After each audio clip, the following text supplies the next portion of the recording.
here in St. Louis, and we will get back to you. Nobody has any theories on that, obviously, either. Have you ever seen anything like this in your life? No, I haven't. Not till you brought it in here today. I don't know. An incredible story. News Center 2's Ron Barber has been in this story. He's back in Elsberry, Missouri tonight, and we've got him on the phone. Ron, what is the mood of the people in Elsberry tonight? Sherry, there is no doubt the concern here is high, as a nearly full moon has kept total darkness from falling here in Elsberry. Some farmers will be spending a long night. Many of them spent today counting their herds, making certain that none of the cattle had fallen victims to the mutilation that has claimed at least 5 cows since April 24th. One farmer who reported a heifer missing this afternoon later found it had wandered off to calve. Mother and baby are fine tonight. A sizable number of farmers can be heard on their Citizens Band radios at this hour, waiting to see if a repeat performance by the UFOs is in the offing this night. If so, it would be the 4th or 5th time since June 8th that objects no one around here has ever seen before have appeared long enough to glow a bright, brilliant glow, a gold color, hover, rise, and descend several times, move to the east, move back to the west, and then vanish. It is a story here that no scriptwriter could duplicate, and this one, Sherry, is for real. Good evening, and thank you for joining us in News Center 2. The bizarre story out of Elsberry, Missouri concerning mutilated cattle, UFO sightings, and mysterious dead flies has taken another strange twist this evening. Scientists here, at the request of News Center 2, now know what killed the flies. However, they say the cause of death is something they have never seen before outside a laboratory. Thousands of dead flies were found in the area around several mutilated cows in Elsberry. They had apparently fed on the dead cows' carcasses.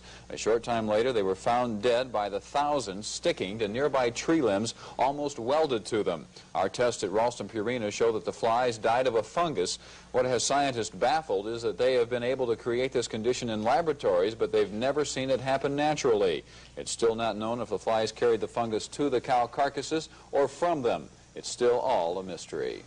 Farmers in Elsberry are counting their herds, but so far no new cases of cattle mutilations have been reported, nor have there been any further sightings of UFOs, which some people feel may be behind the whole bizarre episode.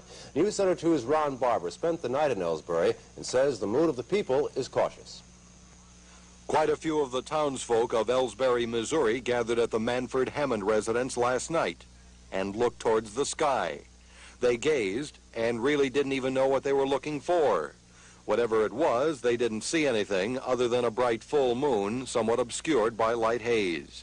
There were even a couple of semi-professional UFO seekers, fully equipped with highly professional camera gear. But there was nothing more than a pleasant late spring night's get-together with the neighbors. Just the night before, however, Manford Hammond, his family, and others say the sights were very prolific and very strange. And they just hovered over the tree, and then it went right straight down, and then it was down about 15 minutes, and then it come right back up, and went to the west, and out of sight. And then after a while, we saw it back over here in the east again. It come back up, and come over, and back down in the west and down. Every morning, many Elsberry and area farmers now are making careful head checks on their cattle, in some cases counting them out one by one. In others, keeping their animals very close by. Well, I've moved them right in front of my house so that it is easier to watch them, and it's awful hard to get a good count on cattle regularly. But I've moved them in front of my house where it's close to the house and close to the road, where I think there won't be as much possibility of something happening. The authoritative UFO sightings have been about every second or third night since early June. So they'll be out looking again tonight and counting animals again tomorrow morning. Those people here who have an explanation for the events that have taken place are not all that certain of their theories. Every piece of logic or reasoning seems to have holes in it. What is known for absolute certain is that every dead cow is costing these farmers hundreds, perhaps thousands of dollars.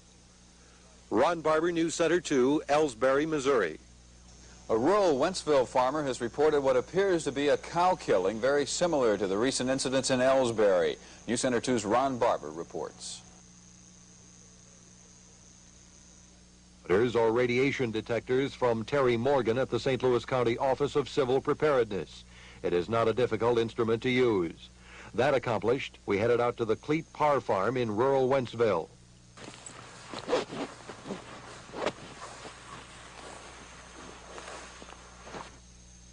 Last Saturday, Mr. Parr followed his nose to the source of a rancid smell down a slight embankment. It was there Mr. Parr discovered the carcass of one of his registered cows, apparently dead about 5 or 6 days at that time. There were similarities to the Elsberry incidents Mr. Parr noticed immediately. Although you can't see it here, Mr. Parr told me the right ear appeared to have been neatly sliced off. There were at that time hundreds of dead flies stuck to the fence wire near the carcass. When we got there today, a driving rain had washed many of them off, but some were still visible. And now something else Mr. Parr noted that was highly unusual to him. The cow apparently died, from the looks of it, with its legs underneath it. Is that odd? Yes, it is. They usually always turn to their side. But just before they die, even if they're laying upright, before they die, that's the way on what I've seen, they always turn to their side just before they die. I tried the radiation detector close to the carcass and close to the wire with the flies. I thought I heard more activity near the scene than we detected from afar. I double-checked my feelings with John Morris, a friend who had traveled to Wentzville with our camera crew. He felt there was negligible movement on the meter. Mr. Parr told me there have been no signs of buzzards or large predators near the carcass in the nearly 2 weeks since the animal's death. The cow was only about 8 years of age. Normally, animals of this nature live 14 to 15 years. Mr. Parr summed it up to News Center 2 this way. Well, it just seems kind of weird. That's about all I can say about it. It seems weird. For Ron Barber, News Center 2, Wentzville. Last night, at least 9 persons saw what they all felt were UFOs in an area west of Elsberry. The objects bobbed, weaved, and maneuvered up and down for a period of 4 hours from 9 p.m. to 1 this morning. We talked to several of the witnesses. Their descriptions did vary considerably, but they all agreed on one point. Never had they seen anything like the objects that they saw last night. It was just fantastic. I'd never seen anything like it, and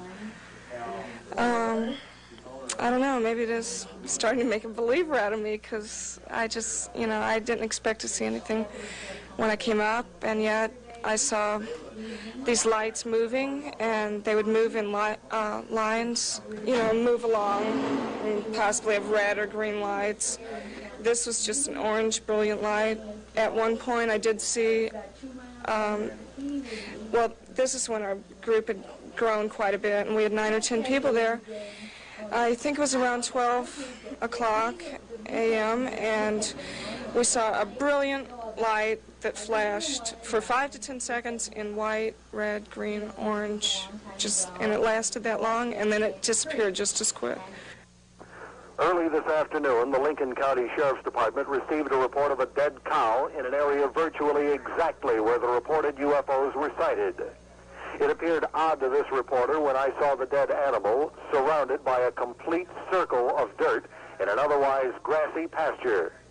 But veterinarian Dr. Newberry, who had investigated earlier alleged mutilations, told me the circle was caused by curious cows milling around the dead cow.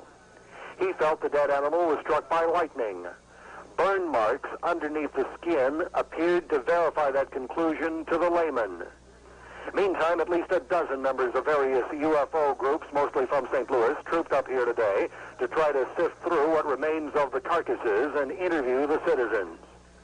T-shirts bearing the emblems Elsberry, UFO country, are being sold here by the dozens.